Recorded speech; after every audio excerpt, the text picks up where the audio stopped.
Welcome back to the deep dive. Today, we're going to be talking about this really cool research paper that tries to solve a problem in AI that I think is particularly interesting. Yeah. It's about figuring out if these big language models, the LLMs everyone's talking about, if they're actually doing a good job, even though we can't really see how they work. It's like, trying to judge a chef based only on the dishes they make. You might love the food, but have no idea how they're making it. Right. Exactly like that. And it's a big problem with these LLMs because they're often hidden behind these APIs, which are like, they let us interact with them, but not really look inside and see how they tick. Precisely. That's the black box problem. Okay, so this research paper we're talking about today tries to tackle that black box problem, and it proposes this method called QUARE. It stands for question representation elicitation. Right, so how does QUARE actually work? Well, imagine you're asking an LLM a question. Like, what's the capital of France? Exactly. Now it gives you an answer, but how do you know if it's really confident in its answer or if it's just guessing? Yeah, it's a good point. So what Query does is it asks a series of follow-up questions. So like grilling the LLM like a detective. Yeah, kind of. Like you might ask, are you sure about that? Or would you change your answer if I gave you more information? Interesting. And the key is that the LLM's probability of answering yes or no to these questions actually tells us a lot about how confident it is, and even whether it might be biased or has been tricked in some way. So just by asking these simple yes or no questions, we can gain some pretty deep insights into how the LLM is actually thinking. Yeah, and the really amazing thing is that this simple technique can actually be incredibly effective. I mean, how effective are we talking? In a lot of cases, Quare can predict how well an LLM will perform even better than methods that actually look at the LLM's internal workings. Whoa, really? That's wild. It is, and it has some pretty big implications for making these black box LLMs more transparent and accountable. Okay, I'm really curious to dive into this more. Absolutely. What were some of the specific tasks that Queer was really good at? Well, one of the things it excelled at was predicting whether an LLM would get a factual question right, which is super important if you're thinking about using LLMs for research or in education. Right, you definitely want to know you could trust the information it's giving you. Yeah, and it could also identify when an LLM had been given what are called adversarial instructions. Adversarial instructions. What does that mean? It means that someone is deliberately trying to mess with the LLM to trick it into giving wrong answers or generating bad code. So like if someone was trying to sabotage an LLM. Exactly, and Quora could actually detect when this was happening. That's both fascinating and a little bit scary. Yeah, it definitely raises some interesting questions. Now there's something else in this paper that really blew my mind, and that was that even feeding the LLM random gibberish, like just a string of random words, could reveal something about how it was behaving. I know, right? It's strange to think that random noise could give us any useful information, but it suggests there's still so much we don't understand about how these LLMs process information. It seems like we're only just scratching the surface of what these things can do. Absolutely. And this research is a really important step towards figuring out how they work and making sure they're used in the right way. Now, I know that some LLMs don't give us access to all the information about their responses, so did that limit how well Query could work? Actually, the researchers came up with a clever solution for that. They used a technique called sampling to estimate the missing information. And did that work? Yeah, they were able to prove mathematically that even with limited access to the LLM's responses, Quare could still make pretty accurate predictions about its performance. Wow, so Query is not only powerful, it's also really adaptable. Yeah, I think that's a good way to put it. So before we move on, what are like the key takeaways you think our listeners should really grasp from this part of our deep dive? Well, first, I think it's really important to understand that this black box problem is a big deal, especially as we start relying more and more on LLMs for important tasks.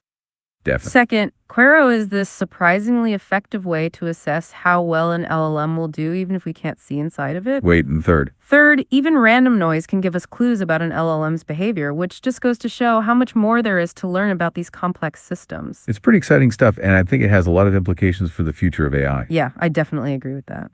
But for now, let's take a moment to let all that sink in before we dive into the next part of our discussion. Sounds good to me.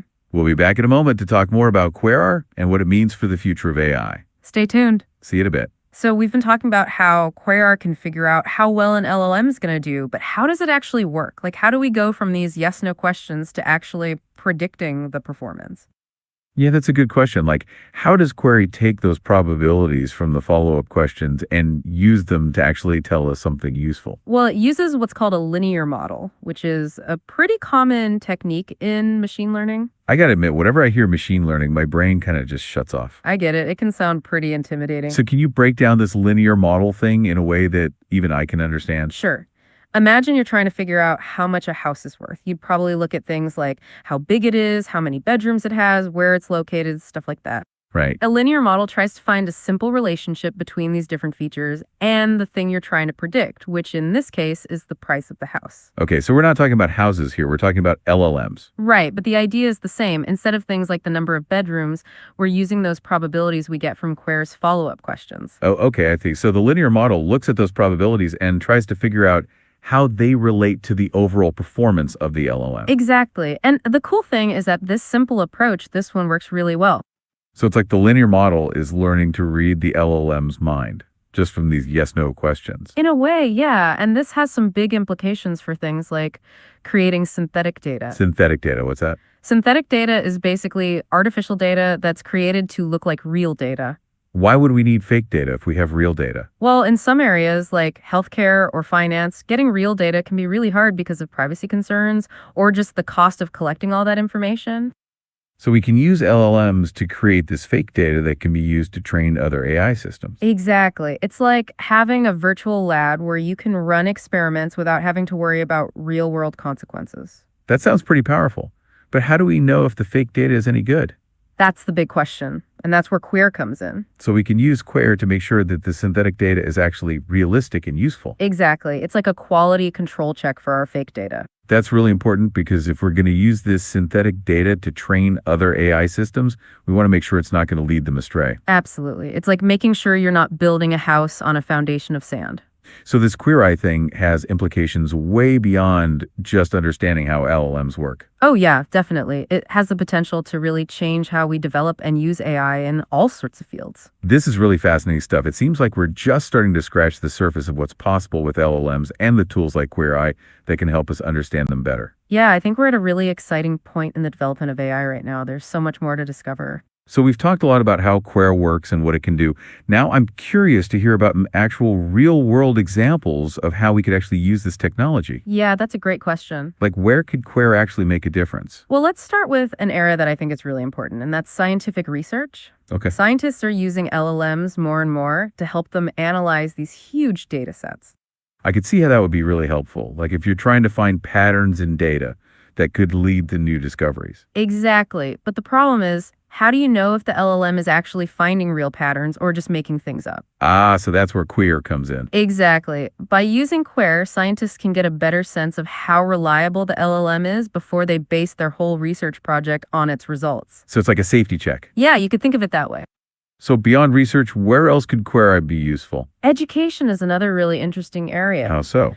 Well, as we start to see more and more LLMs being used in classrooms, it's really important to make sure that they're giving students accurate information. Right. You wouldn't want students learning from an LLM that's biased or just plain wrong. Exactly. And Coral could help educators choose LLMs that are more likely to be reliable and trustworthy. That's really important because if we're going to be using AI to teach our kids, we need to be able to trust it. Absolutely. And Query could also help us find LLMs that are better suited for different types of learners. Oh, that's interesting. Like an LLM that's really good at explaining things in a simple way for younger students, or one that can adapt to different learning styles. Exactly. So Query could actually help us make education more personalized and effective for every student. That's a really cool idea. So it sounds like Query has the potential to impact a lot of different areas of our lives. Yeah, I think so. It's really about giving us the tools to understand and control these powerful AI systems so that we can use them for good. This has been a really fascinating deep dive into Query and what it could mean for the future of AI. I agree. It's exciting to see this kind of research happening and to think about all the possibilities it opens up. Well, this has been another great deep dive into the world of AI. We've learned about a new way to evaluate the trustworthiness of these powerful LLMs and even gotten a glimpse into how we might use them to improve things like scientific research and education. It's definitely an exciting time to be following all of the advancements in AI. Absolutely. But for now, we're going to have to wrap things up. So to our listeners, keep those brains buzzing, keep those questions coming, and we'll see you next time on The Deep Dive.